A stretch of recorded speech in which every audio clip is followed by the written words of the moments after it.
nombre es Carlos Alaquete y conmigo está Ángelo Gómez y juntos vamos a conversar acerca de las consecuencias del terremoto en Chile, tanto para las personas que están dentro de Chile y que sufrieron el terremoto en carne propia, como aquellos, como nosotros, que lo experimentamos desde la distancia. Ángelo, un gusto tenerte con nosotros. Gracias. Y te quiero partir preguntando cuál es la razón por la que estamos haciendo esta conversación. Gracias, Carlos, por invitarme a esta conversación. Y creo que esta es una conversación muy necesaria, realmente relevante en este minuto, tanto por lo que no se sabe de lo que un terremoto causa, como también lo que se necesita hacer y entender para poder ayudar en este catástrofe natural que es distinto a otras catástrofes. Ahora, yo eso lo entiendo muy bien cuando tú me dices que es distinto a otras catástrofes, pero hay dos cosas que te quiero preguntar al respecto. Uno es, ¿qué lo hace distinto a otras catástrofes? Y segundo, ¿cómo contribuye a esta diferencia, por ejemplo, la forma geográfica de este país que llamamos Chile? Es interesante entender que un terremoto es distinto a otras catástrofes naturales. Primero, hay réplicas. Esto no es algo que pasa una vez y se va. Segundo, un terremoto causa la disrupción de las vidas tanto de las personas cuando éste afecta, como aquellas veces que las personas intentan reponerse y las réplicas continúan afectándole y disrumpiendo su vida en forma cotidiana y también profesional, emocional y física. Para Chile, que es un país geográficamente expuesto a este tipo de desastres naturales en forma regular, cada 20, 30 años hay uno, es particularmente difícil y un desafío de infraestructura comunicarse. Chile es un país pequeño de 15.000, 16 millones de personas, donde 3 millones nosotros vivimos afuera. Pero la comunicación que ocurre entre regiones es bastante difícil, porque de región a región hay climas que son distintos. El terreno montañoso, los cambios climáticos de Santiago hacia el sur, hacen que las comunicaciones sean completamente rotas y también, incluso cuando en cierta forma se repongan, el tiempo que tome comunicarse de un lado a otro es muchísimo más largo. Entonces hay que entender que la geografía chilena dificulta aún mayor la posibilidad de ayudar y comunicarse entre sí.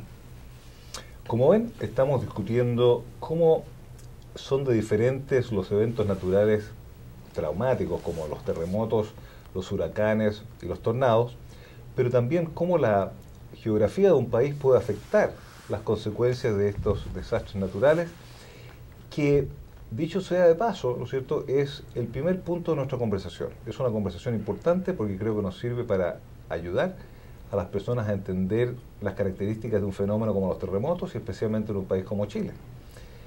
La segunda parte importante es poder entender las consecuencias de estos eventos naturales en las personas.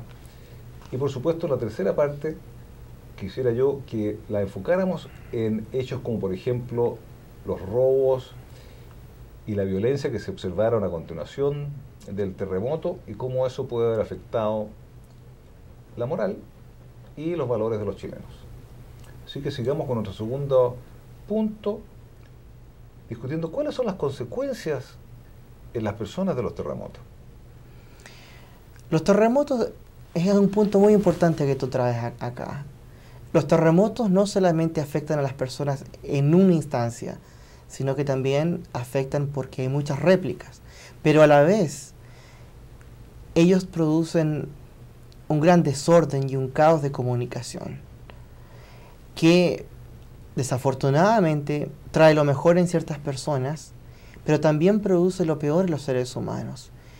Y lo que ocurrió en Chile es algo que vale la pena meditar, comentar y tratar de ahondar en las causas de esto.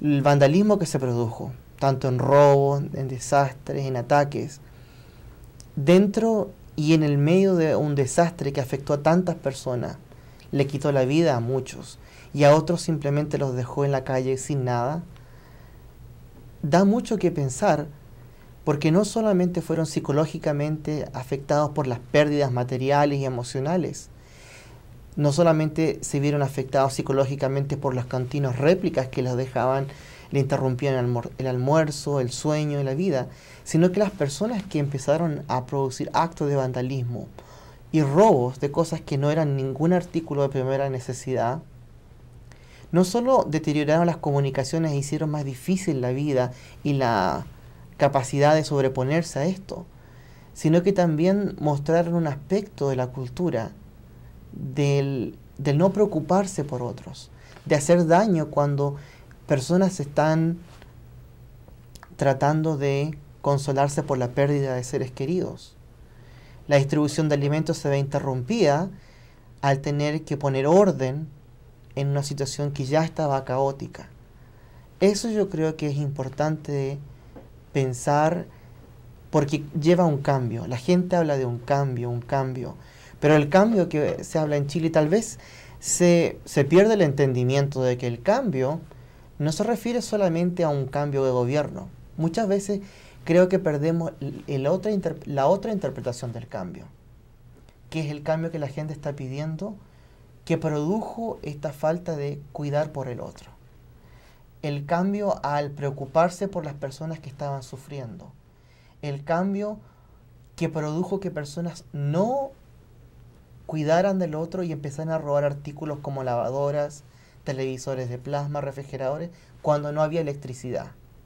Y cuando la electricidad ni siquiera se recuperó hasta 3 semanas más tarde. Esos robos llevó a una condición de que algunos hablan de la vergüenza ajena.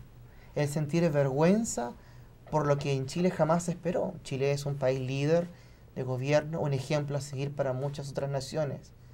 Y las imágenes que salieron al exterior del vandalismo que se produjo llevó a muchas personas al asombro y posteriormente a la vergüenza. Al asombro de nunca esperar que esto se hiciese de Chile y a la vergüenza de expresar que eso estaba ocurriendo en medio de la crisis y del dolor de las personas. Como ven,